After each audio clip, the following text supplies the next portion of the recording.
So, ayan, Madam Chicana, nagbabalik tayo dito sa Gabi ng Bading.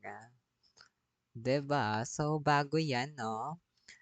Bago tayo mag-start sa aking story for this 2025, so magpasalamat ulit tayo sa ating mga sponsor, no, Madam Chicana.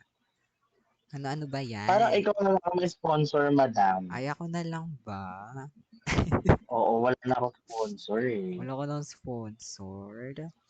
So, ayan. Totoo. Unahin na natin si Sogo. So clean, so good, so refreshing. So, ang ating next sponsor naman ay mamaya pa. Ayan. So, to start, no, the story of um, my 2025 and nasa na ba yun? Ayan.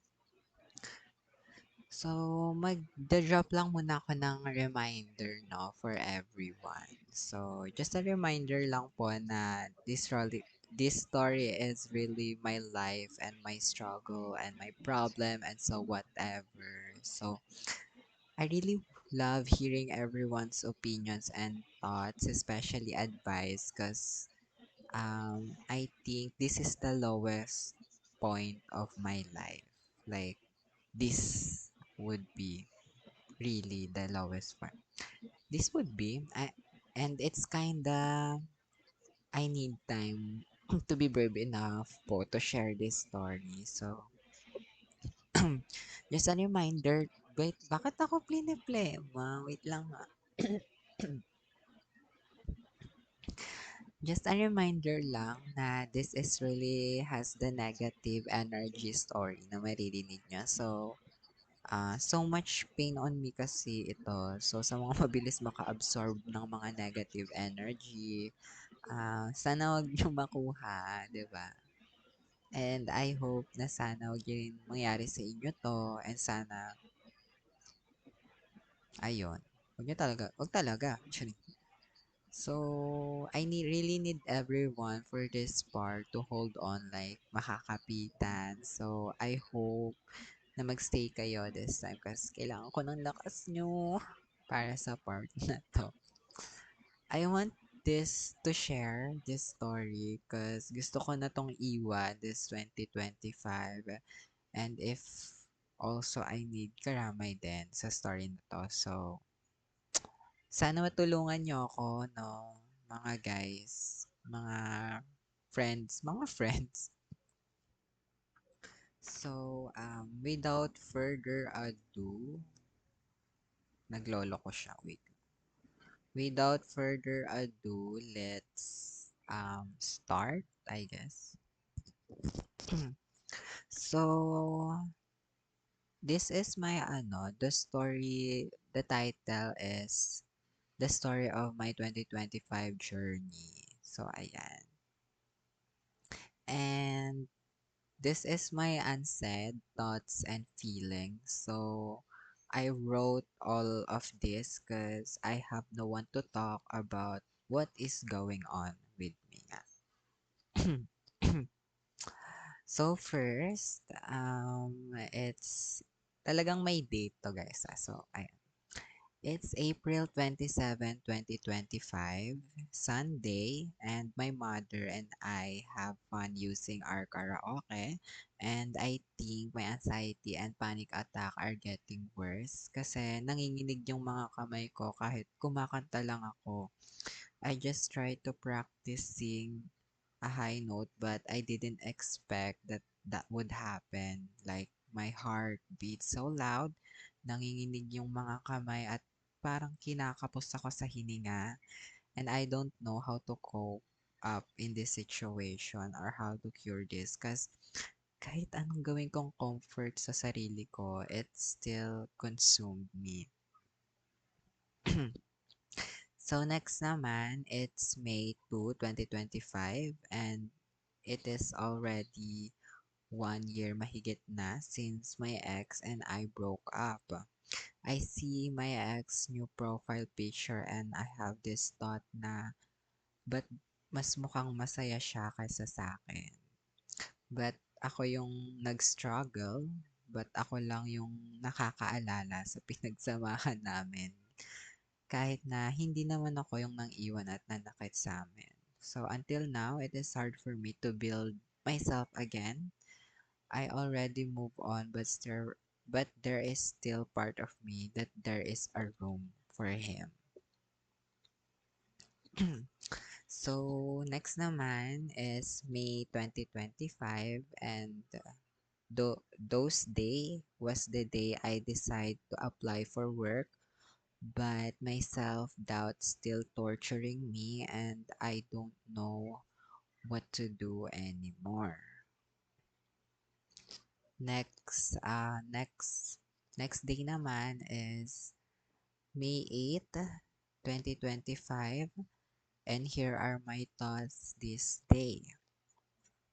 Before, I was struggling to know what is happening to me, what is wrong with me, because I suddenly feel so much heavily, and one of that before is my tuition and this laptop.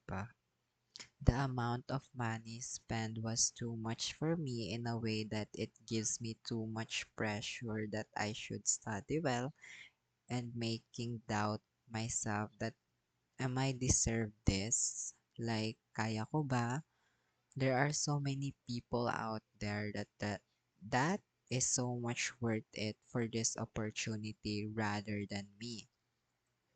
I can't even focus on studying no matter how hard I try. So I try to distinguish this feeling by bonding with my classmates and just enjoy this college journey in a moment. But it turns out that I am wrong on my parents and the one who sustained my education.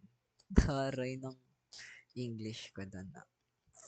So, eto na yung isa sa mga part kasi nag-iwan ako ng notes sa The Riverbanks Love Story na there is few information this 2020 sa part 3. So, May 16, 2025, and this happened before May 16. I have a post on TikTok and the caption is, multuhin ka naman sana ng pinaggagawa mo sa akin. I posted it after my birthday and May 15, my ex comment on that post na minumulto na po. I honestly I don't know what to feel because he is one of the reason why my mental health is not okay. I don't know kung nagpapapansin lang ba siya or whatever. I want to reply him but with a savage line. Wow, savage line. So next, I think my ex just said the word minumulto na po because he was drunk or maybe pinagtitripan lang cause after I reply those words na patulong ka na po kay Ed Kaluwag, he did not said anything and even text from my message. Grabe, policies agad. Ayan. Oh my gosh. One strike na lang mababa na tayo. Ayan.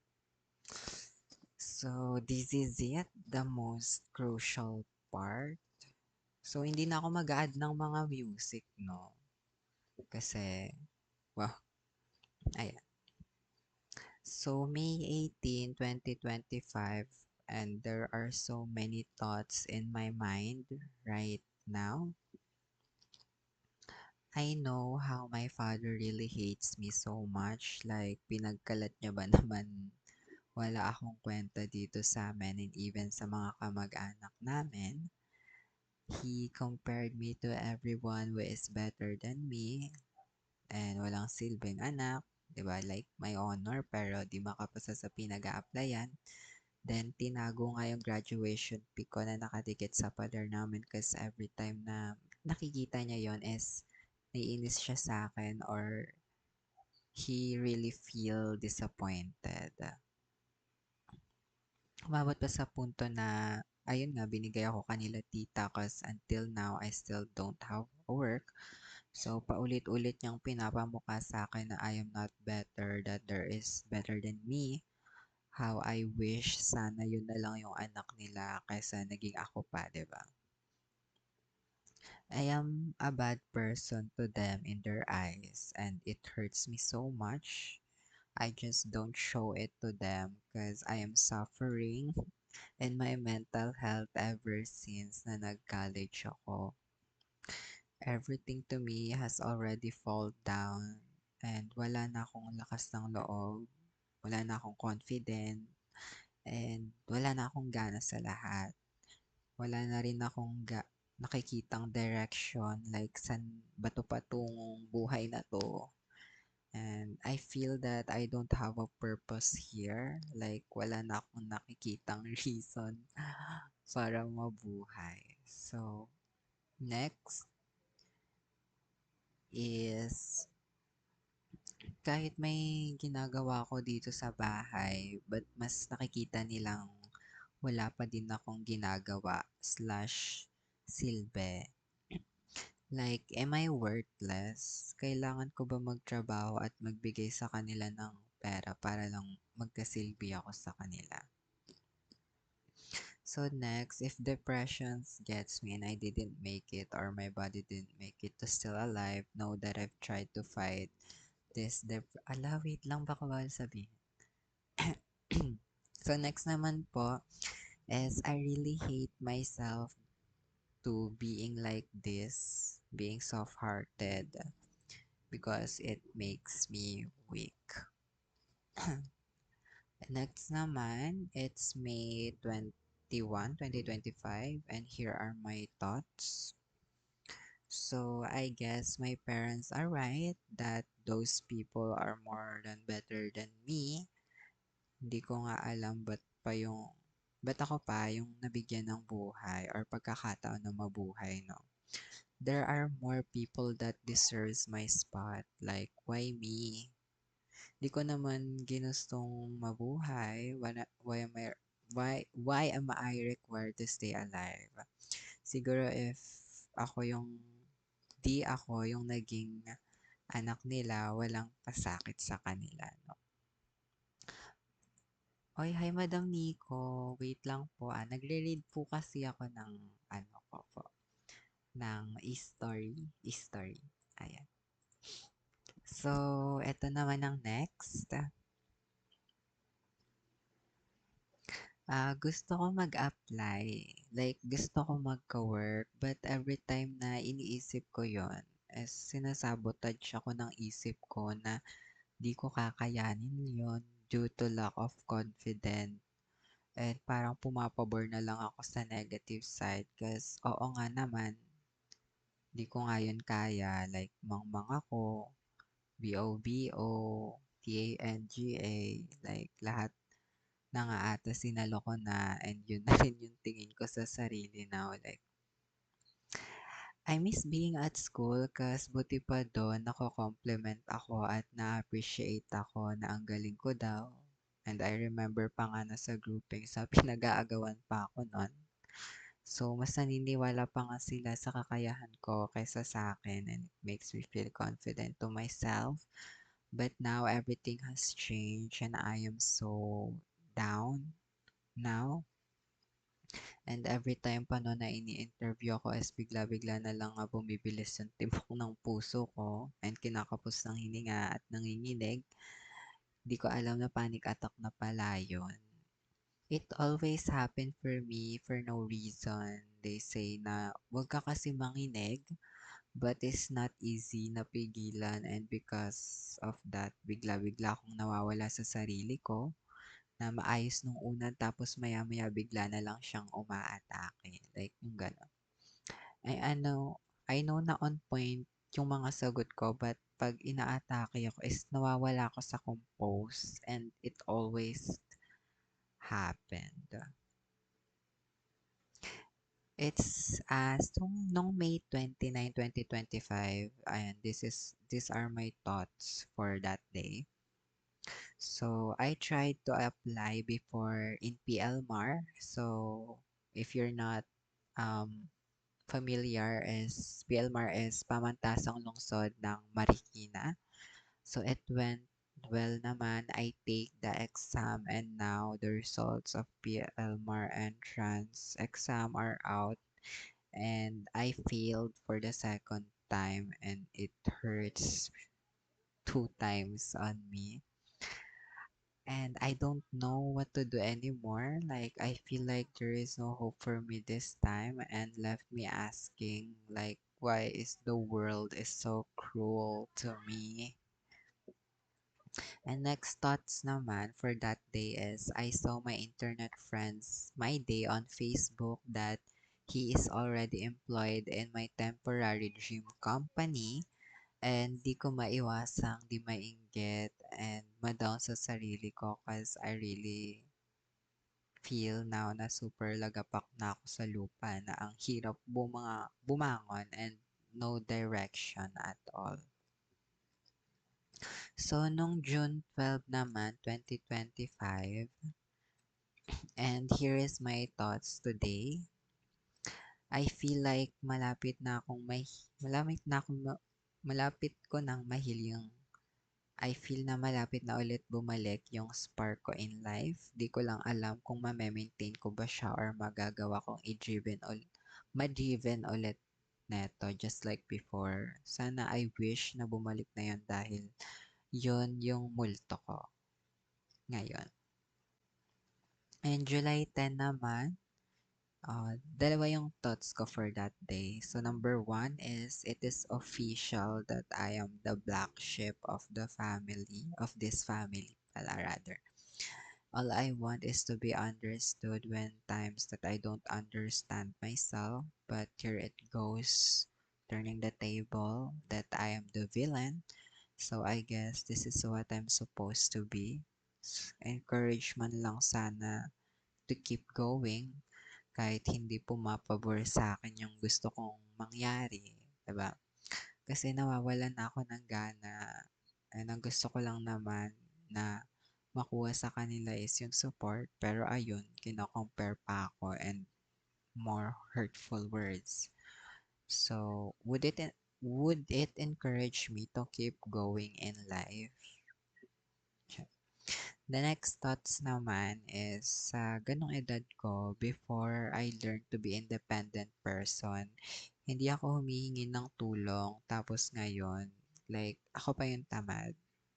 Yung kup, kupa. Di ko alam kung pwede sabihin. Ayan. Basta KUPAL. And moreover, all I did before are useless. Kaya here am I today, losing confidence and courage, and the most important of all, myself. So, ang context po kasi neto is, I think, like, yung kapatid ko po kasi is pinapagawa sa akin yung assignment. Oo, and sabi ko, kasi yung thoughts ko dito is yung ganong edad ko, like, kasi grade 8 na siya ngayon, and ako yung pinapagawa ng assignment. So sabi ko, paano siya matututo if ako yung gagawa, 'di ba? Kasi before, ako lang talaga gumagawa ng assignment ko at all. So ayun, yun lang naman yung context ng ano na to. And ito naman yung pinaka masakit na part sa akin. So September 1, and here are my thoughts for today. So 1 week before, inatake ako nung acid reflux, which is GERD siya, GERD. Yung sakit ko na yon. And alam kong atakihin ako nun, kaya trinay kong pigilan na di mangyari yon kahit na di ako matulog dahil nga sa PUP enrollment for transferee. But sa kasamaang palad is nangyari pa rin yon and wala akong choice kundi pagalingin muna yung sarili ko. Nung medyo naging okay na ako is trinay kong pilitin na pumunta doon kahit na ganun yung kalagayan ko and may kasabay akong girl from ICCT. Nang kukunin niya ay psychology. And then sinabi niya sa akin na TOR daw talaga yung kailangan nila kasi bumalik na siya before ng first day and it is August 27. So, kwento niya sa akin yung struggle nila dahil sa TOR talaga yung hinahanap ng university na to. Isa ko naman ay nagbabaka sakaling mag-try na kahit ano lang, certificates of grade lang ang dala ko dahil hindi ina-allowed ng Fatima yung TOR. And then, ayun nga, so tama nga si ate, di talaga tinanggap yung papel na yon. Tsaka last day na yon for transfer. I actually don't know what to feel that time. Like, manhid na ba ako? So, ang nararamdaman ko lang sa oras na yon is yung effort kong i-try pero hindi pala matatanggap. Gusto ko sanang pumunta ng Fatima para mag-request na baka pwede nilang gawan ng paraan kaso nakailang balik na ako doon at limited lang yung budget na meron ako. Kaya naman ayun, sumuko na lang ako at umuwi and left me thinking na paano na? Like ano nang gagawin ko? Bakit tila hindi pumapabor lahat ng gusto kong mangyari? And napapagod na akong mag-try ng mag-try. Hindi ko na alam kung ano bang plano sa akin ni Lord. Like, hindi naman sa nakikipagkarera ako sa buhay. Pero this time, sobrang huling-huli na ako sa buhay. No progress at all and I don't know what to do anymore. Next naman is October 10, 2025 and here is my thoughts for today. So, inatake ulit ako nung GERD ko this September 15. So, basically sa stomach, problem sa stomach ko. So, wala pang 1 month pero inatake ulit ako. I don't see this anymore as normal because after kong gumaling, it's always nang masakit yung stomach ko and there is time pa na I feel na babalik ulit siya netong mga fast few weeks. Mga I feel 2 times siyang babalik but luckily inaagapan ko siya pag kumakain ako ng banana. Pero sometimes kasi hindi siya ume-effect. Ayun. Pero ever since na umatake ito is nararamdaman ko na yung symptoms na mabilis mapagod and nahihilo ko ng walang dahilan. So next would be the day, October 31, 2025. I remember that this day was the day that my ex and I'm planning to go to the place where me and my ex first met, which is yung riverbanks nga sa Marikina. So this day it driven me to stalk his Instagram account and I found out that he is with someone else. So that post is way back pa nung September 17 pa. Pero this year lang din, 2025. So there are photos of him riding on a motorcycle with a guy and picturing his partner while playing and photos of them together but it's a shadow. I actually happy for him, but I feel like it's kinda unfair on my side because before he can't even do that. Like, oo, minamay din niya ako ay nilalagay pa sa highlights niya, but it didn't even last. Kumbaga, mga araw lang or oras, rather, dinadelete niya agad. Kaya paiwan na lang ako ng notes na kaya niya naman pala gawin yon, yun nga lang, hindi sa akin. Kaya naman naisipan ko, wag na lang ituloy ang pagpunta doon at sa November 5 na lang.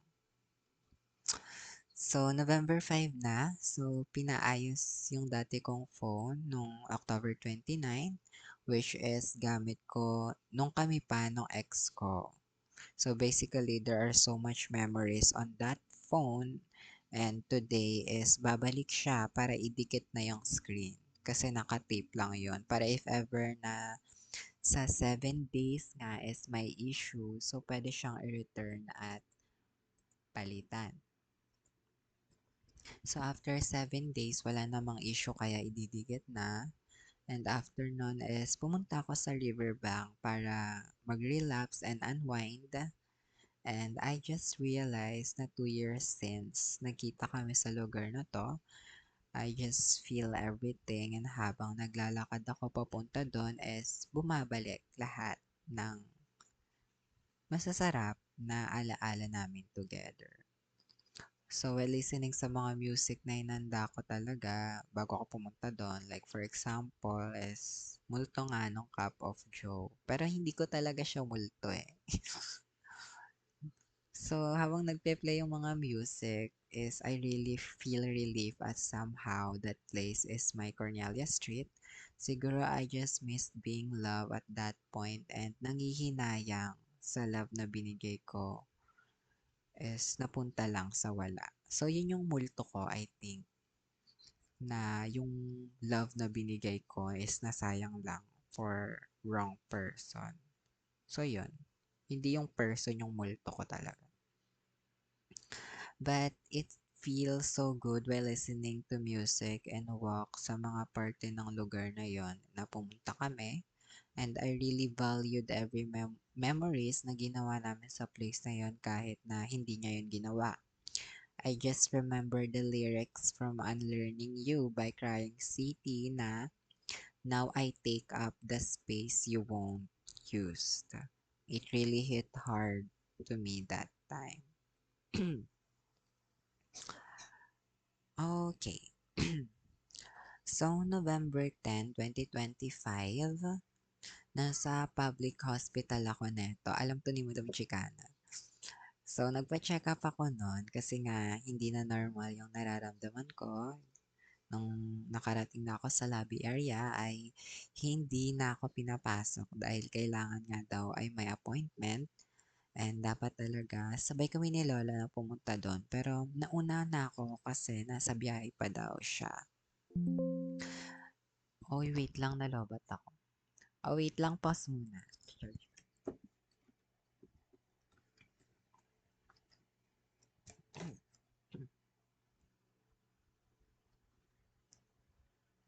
Ayan, going back, no? So, dahil nga hindi ako nakapasok, ay naghintay na lang ako sa labas at upo sa bench. So, nung nandun na yung lola ko, ay agad ko naman in-explain yung nangyari. So, while explaining, there is a nanay din na nakatabi ko sa bench na upuan ko.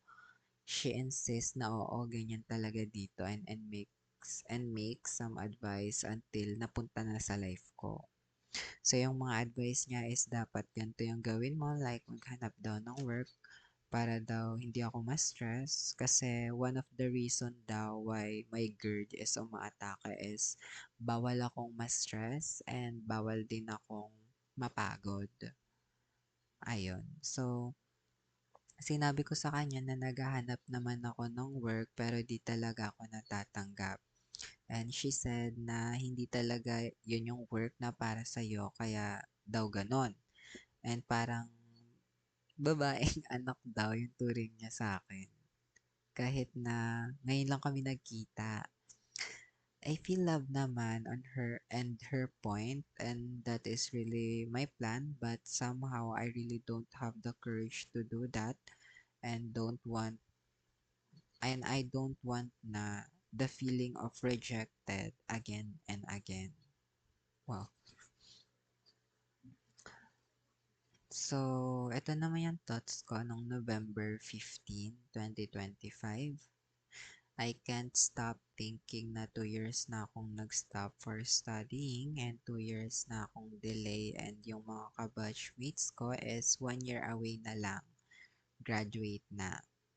So, habang ako is napag-iiwanan na at parang wala pa rin progress. Kumbaga, 2 years na din walang work. At this time, naki-question ko na rin yung sarili ko na bakit ka ba ganyan? Bakit ba ay bawal sabihin. Ayun, basta TNGA. And napakahina mo at napakawalang kwenta mo. Like, naiinis na din ako sa feelings ko na ganito na parang wala nang katapusan kong nadarama. Like, ano ganito na lang ba tayo self, diba? And I can't even figure out anything right now. I just feel that I'm just here but for no reason. Siguro nandito lang ako para panoorin na mag-shine yung kaibigan ko or kakilala ko. O baka nandito lang ako para mainggit sa kanila yung mga ganong thoughts.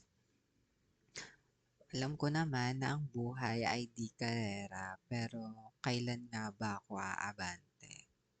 Wow. So, November 20, ay, basahin ko pa ba to? Gusto nyo ba malaman?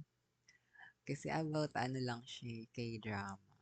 Bet nyo ba? Press 1 nga kung bet nyo pa ba. Oh, wala nag-press 1 ah. Sige, skip na natin. Ayan, so press 1. I just finished starting episode 16 of Lovely Runner. If, ayan, so familiar ka sa K-drama na yan. It makes me realize na awa ako sa sarili ko sa kadahilan ng nanonood ako ng K-drama dahil doon ko na lang nararamdaman yung sparks and naiingit din ako kasi sana may tao din na kat katulad na gano'n, no, na kaya kong tratuhin katulad nga sa mga napapanood kong K-drama pero dito sa real world mukhang malayo na mangyayari.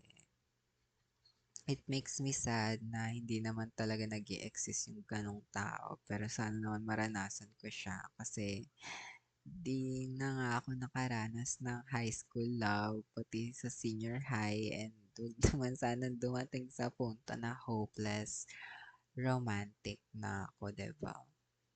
Ayun. So, yun lang naman. Ito, this, and November 27, 2025. So, ito naman is panaginip to. I feel ng mga 2 a.m. kanina is aatakihin na ulit ako ng acid reflux. And because of that is nagising ako ng bahagya dahil parang nalulunod ako sa laway ko that time. Pero after nun is nakabalik ako sa pagkatulog. And kakagising ko lang sa mga oras na to sa nightmare kong panaginip. So to start, nandun kami sa dating inuupahan na bahay dati nila mama. So, bali, 5 rooms kasi yun. So, yun dati kasi, I think baby pa ako nun. Like, I think wala pang 1 year. Ganon. So, bahay dati nila mama nga, which is 5 rooms yon na inuupahan dati. Double-sided and magkakatabi. And walang umuupa sa 2 room doon. Sa panaginip to which is sa harap and magkatabi sila na pintuan. So, binuksan namin yon ng 3 kong kasama and naglaro ng parang pinapa-echo yung boses. And then, maya-maya lang, nung nasa labas na kami, ay nakarinig kami ng yapak mula sa tsinelas na makapal. So, naririnig mo siya ng malakas pag papalapit na siya and bumukas yung isang pintuan. Pero wala kaming nakikitang tao. Pero tumutunog pa din yung yapak hanggang sa pati yung isang room nakatabi ay bumukas din nang hindi namin nakikita kung sino yung nagbubukas nun. Nung papalis na kami sa paupahan na yon ay may nakita kong batang babae, siguro mga 6 to 5 years old and pinapasama ko siya that time at inoffer ko yung kamay ko. Nung hawakan niya na yung kamay ko, ay may mamaya lang is bumaon yung daliri niya. Ay, bumaon yung mga daliri niya at kuko sa kamay ko.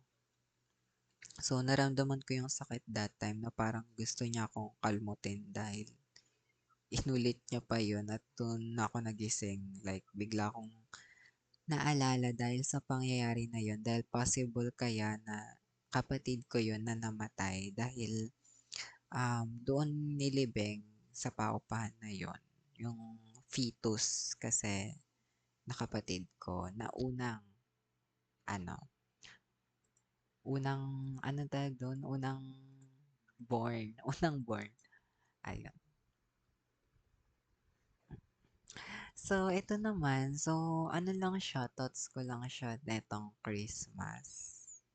So, when naghihintay kami ng Christmas, it's kinda sad cause wala kaming ganap. So, bahay na lang ako and also that house is kind of full of entertainment. So, talagang happy kami and nagchichikahan.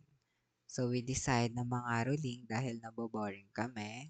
So, while nangangaroling ay umaatras ako at hindi ako nagpapakita sa pinagkakarolingan namin na bahay. Because I feel embarrassment dahil nga sa edad ko na to and also I still don't have job kasi nga mas bata sila sa akin. Let's say, mga nasa high school pa sila ganon. And today naman, so ano yun 24 yung una. And today is Christmas Day and I feel sad because wala talagang ganap. And I also don't feel the Christmas spirit now. Hindi ko alam kung bakit, if wala ba akong pera or because tumatanda na. I'm just here at home waiting na sana may mag-aya sa akin. Pero wali, kaya nag-sound trip na lang at nag-karaoke, di ba? So, yung sa mga nakakita ng My Day ko dyan na kumakanta ko, yun yung ganap ko nung Christmas. If you all see my Day ko that time, di ba? Hi, Madam Liu! Ayan, so, ayun lang naman. So, I think this is all my unsaid thoughts and feelings for this 2025. So, I hope na maging better person na ako and sana umayos na ako kasi gustong-gusto ko na mag-step up sa life ko pero laging may feeling na ganto, ganyan. And I will leave this negative feeling this 2025 at sana hindi ko na siya bitbitin pa sa pagpasok ng 2026 and sana mag-success na ako sa mga plan ko and gusto kong mangyari sa life ko. It's almost 2 years na and still nandito pa din ako, like no progress. Sana may progress na this time at sana alam ko na talaga yung gusto ko sa buhay. I hope sana may matutunan kayo sa story ko kasi ako wala. Charing. So, sa pagtatapos ng year na to, I will leave this negative memories and start a new life this upcoming 2026 with a brand new me and a fresh start, diba? So, I hope na maging success tayong lahat sa mga goal natin. And thank you guys for reading, hearing and watching my story. So, ayun lang po ang aking story for my 2025 journey, no? So, wala tayong pa-music tonight. So, I think post ko na lang siguro sa YT na may music. Pero, wala. So, ayun lang po. Thank you so much po sa mga nakinig. And if, 'di ba? Ayun lang naman for my 2025 journey. So, thank you, y'all, for staying here. No? Sa mga nagstay po, nakinig po sa story ko. Thank you so much. I love you all. So, ayun lang. So, next naman, no, your initial thoughts and review. So, Madam Chicana, anong masasabi mo doon, Madam Chicana? Wah, ala, naglalaro na naman to si Madam Chicana. Hello, Madam Chicana. Bad year lang po yan, hindi bad life yung ganun. Thank you so much, Madam Crex. Sana maging better na. And not just for me, sana for whole of us, no? Madam Chicana, Naglalaro to si Madam Chicana. Sige, mamaya na si Madam Chicana. So, Madam Ryu, anong thoughts mo, Madam Ryu? And advice? Because I Um, think I really need advice. Advice. yeah. Ang thoughts ko lang is, and advice, I think there's a right timing for everyone. for each of us here kasi sometimes talaga hindi talaga agad yan ibinibigay eh. For example, ako rin, like yung mga kabatch ko graduating na and I'm here stuck kasi hindi ko pa alam kung anong gusto ko talaga. And ayun, siguro better year for next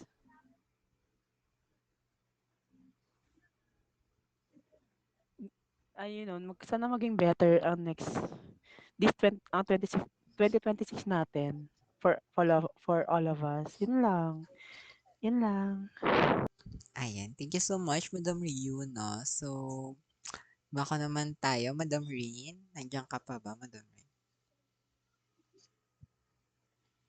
Dito ba si Madam Rin? Parang hindi ko siya nakita. Wala. Ay, nandito, Madam Rin. Tapos na, Madam Rin, no? Advice, advice. So, sa mga ano po, no? Sa mga bet po sumali sa DZ namin. So, ganto-ganto po talaga yung podcast namin is about sa mental health. Ay, go lang, Madam Rin. So, about po talaga sa mental health yung podcast po namin. So, hindi lang po siya sa mga bading like us, 'di ba? Like, ayun. So, araw-araw po kami mag-podcast. Pero I think bukas po wala dahil nga New Year and 'di ba, family gathering po. So, gusto namin na like take time for your for your family. So, I think babalik kami siguro January 2 or 3 lang po. So, pero ko if nagustuhan nyo naman po yung gantong podcast po namin is ano lang po, if bet nyo po dyan mo yung sa DZ namin. So, just add this. Ay, di pala na tayo.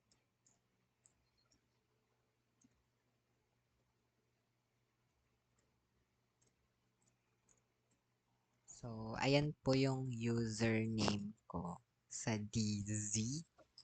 And, add nyo lang po yan para ma-add namin kayo sa GC. So, hindi lang po kami nagro-Roblox, no? Nag-ML din po kami. Ayan. So, nandun po kami sa DZF, wala kaming podcast. Ayan. So, I know man, Zena, you had a rough year, pero nakikita ko naman na how you strong you are. Kaya, stay strong and sending hugs sa'yo, Madam. Oh, thank you so much, Madam Reen. I wish you have peace of mind and just pray and trust God. Oh, yes, Madam. Madam MJ, thank you so much. Thank you so much po. Si Madam Chicana, walang sabi. Nawala. Wait nga. Bibisitahin ko muna sa DZ to si Madam Chicana. Sa DZ pa ba to? Ay, wala na. Wala, tinulugan yata tayo ni Madam Chicana. So, what about Madam Colette? Hi po, Madam Colette. Wish na pumalok. Ay, Hello, hello po. Hello. hello po. Ano pong ma-advise nyo sa akin? Ma-advise? Um, Tagalog na lang siguro na. Para sa akin, cheer up and galingan mo pa. Hindi mo need ang opinion ng ibang tao o kahit sino pa, kahit pamilya mo. Basta magpakatotoo ka sa sarili mo. Yun lang po. Ay, thank you so much po, Madam Colette, no? Talagang Bini. Bini Colette. Tiyan. Ayun, thank you so much, guys, no? So, sa mga nasabi nyo po. So, ayan. So, I think dito na nagtatapos dahil walang nawala si Madam Chicano. Feel ko naglalaro eh. Hello, Madam Chicana, nandiyan ka pa ba? May Chicana? Kamute ka man. Yes. Ayan, so anong advice mo naman na ay, nabigay mo na ba kahapon? Or may bago? Nabigay ko na kahapon kasi yung advice ko sa'yo. Ah, Alam so, mo na ganun yun, pa ma. rin. Oo, ganun pa din naman yun. Kasi Di, alam ko na yung story mo eh, and everything. di ba? O, ito hindi mo alam eh. Di ba? Ang random ng 2025. Ang Totoo, random. sobra. Randomizer. Diba? Ayan. Randomizer. So, i-end na natin yung podcast natin, no, Madam Chican. Ayan. ML na tayo Diba? ngayon. Ayan na, mag-ML na tayo. Charing. Diba? Sa mga gusto sumali sa amin, sa Discord lang kami. Pabuhat naman, no. Oo, Sige na, pabuhat naman ng pinto. pabuhat Chas. naman. Charing. Bago lang matatapos yung taon. Ano ba? Diba? Ano ba kayo? Baka mag-legend na ako pagtas Ay, masaya akong mag-ano, diba? Ayan. So, thank you so much po ulit sa mga nandito po sa podcast namin tonight. Ayan, Madam MJ and Madam Rin, Madam Grex, no? Sa mga advice nyo po, Madam Ryu, ayan. So, thank you so much po sa pagstay. So, kita-kits na lang po sa DZ, ayan.